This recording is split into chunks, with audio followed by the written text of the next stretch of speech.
بصوا بقى يا جماعة، ده أكبر مطعم في باريس. مطعم إيطالي برضك موجود في باريس 13. آم، هو مطعم إيطالي وحلو قوي، وتلاقوا بقى الويك إند هنا ما فيش مكان خالص، يعني الدنيا متقفلة خالص. وهي أصلا لازقة في مكان اسمه لا ستاسيون اف. لا ستاسيون اف عشان تبقوا فاهمين، مكان كده أي واحد بيفتح شركة ستارت اب كده بيجي يحط الشركة بتاعته في المكان ده، وبيساعدوه يعني مع محامين. ده لا ستاسيون اف، كل ده لا ستاسيون اف.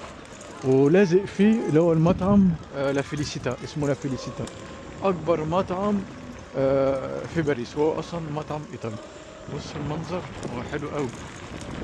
لما كنت صغير كنت بشوف بقى كانوا يعني بيبنوا فيه بقى، وبقول يا نهار ابيض يوجعوا في دماغنا وبتاع ومش عارف ايه، وهيجيبوا ناس كتير. هو اصلا في الاخر هو فعلا بيجيبوا ناس كتير، بس حلو يعني.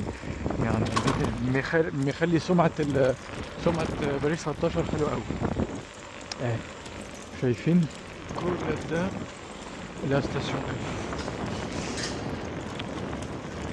وده مبنى عاملينه يعني ايه، سي دو لاغ، منظر يعني.